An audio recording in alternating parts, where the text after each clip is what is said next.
So hello friends, welcome back on this channel. So हम लोगों ने कल देखा था कि why management theories are evolved. Today we will learn that what is the timeline of all this management theories and कैसे ये significantly with the time evolve होती रहीं। क्योंकि क्या है कि जैसे जैसे समय की रिक्वायरमेंट थी, हमें लगा कि अब ये due to some market situation, due to some बोल सकते हैं अनसर्टेनिटीज़, बिज़नेस को अपने आप को डेवलप और अपडेट करने की ज़रूरत है। तो फिलोसफर्स और जितने भी ऑथर्स होते हैं या फिर जितने भी आप बोल सकते हैं कि ये जो प्रोपाउंडर्स होते हैं, ये अपनी थ्योरीज़ को as per the requirement of market या फिर as per the need of our update करते रहते हैं। तो आज हम लोग वही देखेंगे कि वो कौन कौन सी टाइमलाइंस थी जिसमें different management theories different propounder के द्वारा दी गई और कैसे वो हेल्पफुल है आज के करंट सिनेरियो में। तो सबसे पहले हम बात करेंगे प्री साइंटिफिक मैनेजमेंट थ्योरीज़ के बारे में। प्री साइंटिफिक मैनेजमेंट थ्योरी आई थी, ये basically based on experience, tradition and the rule of thumb थी। यहाँ पे बेसिकली ये कहा जाता है कि ये वो टाइम था जब इंडस्ट्री की मार्केट में शुरुआत हुई थी। मतलब इंडस्ट्रियलाइजेशन उतना बूम पे नहीं था, लेकिन जो आप बोल सकते हैं ना एज ए उनका इनिशियल पीरियड था। तो यहाँ पे जो उस समय तक जो प्रोपाउंडर्स के एक्सपीरियंस थे, जो उनकी ट्रेडिशनल प्रैक्टिस थी, उनके बेसिस पे ये थ्योरीज डेवलप की गई। यहाँ पे जो थ्योरीज दी गई वो इनफॉर्मल थी, अनस्ट्रक्चर्ड प्रैक्टिस फॉलो करती थी। बट क्या हुआ, आप देख सकते हैं कि टाइम के साथ उन्हें लगा कि हमें थोड़ी authority based position and power पे भी काम करना चाहिए। और उसके अलावा वहाँ पे आप बात करेंगे जब वो स्पेशलाइजेशन था वो बहुत कम था और एफिशिएंसी थी वो इतनी ज़्यादा नहीं थी। क्योंकि क्या था कि मार्केट में इंडस्ट्री एकदम इनिशियल स्टेज पे थी। तो हमें कैसे अपने आप को ग्रो करना है as per the market requirement और एज़ पर द आप बोल सकते हैं सोसाइटियल रिक्वायरमेंट। तो ये थ्योरीज धीरे धीरे जो उन्होंने जितना देखा, जितना एक्सपीरियंस किया, उसके बेसिस पे उन्होंने अपनी थ्योरीज दी जो प्री साइंटिफिक मैनेजमेंट के अंदर आई।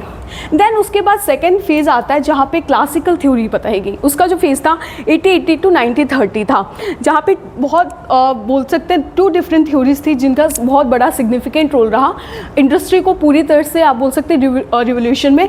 क्योंकि यहाँ पे उन्होंने बेसिकली फोकस किया एफिशिएंसी पे, उसके स्ट्रक्चर पे और कैसे एक फॉर्मल ऑर्गेनाइजेशन को हम बिल्ड कर सकते हैं। तो एफ.डब्ल्यू. टेलर ने साइंटिफिक मैनेजमेंट थ्योरी को दिया जहाँ पे उन्होंने 5 प्रिंसिपल्स बताए। उसके अलावा दूसरी थ्योरी दी हेनरी फ्योल ने, इन्हें कहा जाता है father of the modern management.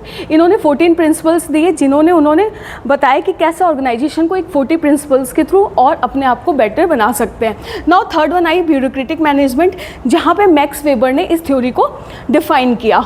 उसके बाद आती है न्यू क्लासिकल थ्योरी जो 1930 से 1950 के बीच में आई। अब यहाँ क्या था कि यहाँ पे इंडस्ट्री जब प्री साइंटिफिक फेज पे थी तो ये अनस्ट्रक्चर्ड थी, लेस पावर था, लेस स्पेशलाइजेशन थी।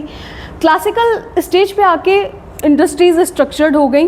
वहाँ पे जो बोल सकते हैं आप, ये जो साइंटिस्ट थे या जो ऑथर थे, जो प्रोपाउंडर थे, इनको पता चला कि हमें अब कैसे स्ट्रक्चर्ड तरीके से अपने ऑर्गेनाइजेशन को रन करवाना है। लेकिन क्या हुआ कि यहाँ पे ह्यूमंस का जो आप बोल सकते हैं इम्पॉर्टेंस था, ह्यूमंस बोले तो एम्प्लॉयज़ जो काम कर रहे थे ऑर्गेनाइजेशन पे, उन पे बहुत कम ध्यान दिया गया। तो न्यू क्लासिकल जो थ्योरीज आई जो 1930 से 1950 के बीच में मानी जाती, वहाँ पे हमने ह्यूमन रिलेशन और पीपल पे फोकस किया। क्योंकि उनको लगा कि जो ह्यूमन हैं या जो आपके एम्प्लॉयज़ हैं वो एक ऑर्गेनाइजेशन की सबसे ज़्यादा और सबसे इम्पॉर्टेंट एसेट्स हैं। इसमें सबसे पहले आते हैं एल्टन मायो, जिन्होंने हॉथॉर्न स्टडी की। वहाँ पे उन्होंने 2 ग्रुप डिवाइड किए और उसके बेसिस पे एक रिजल्ट दिया जो हम आगे की क्लासेस में देखेंगे। इसके अलावा यहाँ पे मोटिवेशन की क्या ज़रूरत है, क्यों हमें अपने एम्प्लॉयज़ को मोटिवेट रखना चाहिए, लीडरशिप की क्या रिक्वायरमेंट है, कम्युनिकेशन क्यों ज़रूरी है, इन सब चीज़ों को देखा गया। साथ में informal groups and social factors को भी कंसीडर किया गया। उसके बाद जो ये 1930-1950 के बाद नेक्स्ट एरा आता है जिसे हम बोलते हैं मॉडर्न मैनेजमेंट थ्योरीज़। यहाँ पे रिक्वायरमेंट हुई जो लगी प्रोपाउंडर्स को कि अब हमें और भी चीज़ें ऐड करनी चाहिए जिससे ऑर्गेनाइजेशन अपने आप को और ज़्यादा ग्रो अप कर सके। तो वहाँ पे आता है use of technology, system and the quantitative methods. ठीक है, जहाँ पे आपकी ऑपरेशन रिसर्च आएगा, मैनेजमेंट साइंस आएगा। क्यों? क्योंकि ये ऐसा टाइम था जहाँ पे आपका वर्ल्ड वॉर सेकेंड ख़त्म हुआ था। तो उस समय जो आप बोल सकते हैं वर्ल्ड ने बहुत डिफरेंट चेंजेस देखे, बहुत सारी ऐसा आप बोल सकते हैं स्ट्रक्चर था, इकोसिस्टम था। और उस समय जो आप बोल सकते हैं कि जोग्राफिकल स्ट्रक्चर था बहुत अलग तरीके से चेंज हुआ। तो वहाँ पे उनको लगा कि अब हमें किसी नए तरीके से अपनी बिज़नेस को, अपने रन को, मतलब अपने बिज़नेस को, अपने ऑर्गेनाइजेशन को रन करने की ज़रूरत है। तब वहाँ पे प्रोपोंडरस ने सिस्टम थ्योरी, कंटीजेंसी थ्योरी, उस पर फोकस किया। उन्होंने बताया कि हमें अडॉप्टेबिलिटी एंड एनवायरनमेंट पे फोकस करने की ज़रूरत है, क्योंकि उन्हें इतना सब कुछ देखने के बाद लगा कि एनवायरनमेंट और जो आपका जियोपॉलिटिकल इश्यूज़ हैं ये कभी भी कहीं भी हो सकते हैं और ये टोटली अनसर्टेन है। ठीक है, इनको प्रिडिक्ट करना इतना आसान नहीं है, इसलिए एक ऑर्गेनाइजेशन को फ्लेक्सिबल होना चाहिए, उसको उसकी जो अडॉप्टेबिलिटी कैपेसिटी वो ज़्यादा होनी चाहिए। देन आता है फिफ्थ, जिसे बोलते हैं हम कंटेम्प्रेरी मैनेजमेंट अप्रोच, जिसे 21st सेंचुरी की थ्योरीज भी कहा जाता है।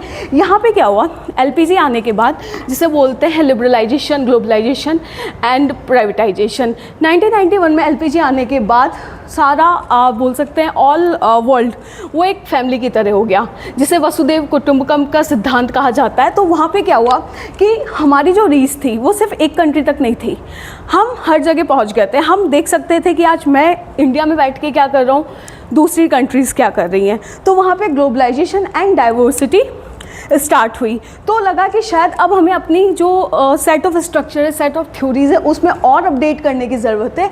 और वहाँ से नॉलेज एंड इनोवेशन जो थे उन पे ज़्यादा फोकस किया गया, क्योंकि उन्हें लगा कि यदि हम उस पुराने ट्रेडिशनल मेथड को अपना रहे हैं, जैसे कि यदि आज हम यहाँ पे मैनुअल काम कर रहे हैं और जापान नई टेक्नोलॉजी के थ्रू चीज़ों को कर रहा है, तो उनको लगा कि नहीं, अब हमें इसको अपग्रेड करने की ज़रूरत है। इसलिए उन्होंने जापान से बहुत सारी टेक्निक हमने सीखी, जैसे टीकेएम हो गया, लीन हो गया, सिक्स सिग्मा हो गया।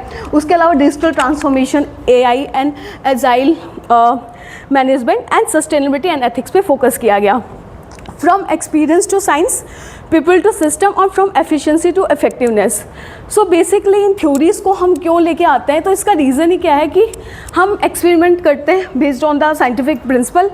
हम लोगों से सिस्टम की तरफ आए, एफिशिएंसी को हमने बढ़ा के इफ़ेक्टिवनेस तक लेके आए, और आज जो हम उससे कल और बेटर कैसे हो सकते हैं। इन थ्योरी का बेस्ड बोल सकते हैं जो, या आप उसका बोल सकते हैं मोटिवेशन, वो यही होता है कि आज हम हैं जो, उससे हम कल और कैसे बेस्ट कर सकते हैं और कैसे चीज़ों को ईजिली अडॉप्ट कर सकते हैं और मार्केट में खुद को और मोर कैसे कॉम्पिटिटिव बना सकते हैं। So I hope you understand this topic. We will see next topic in next video. Thank you.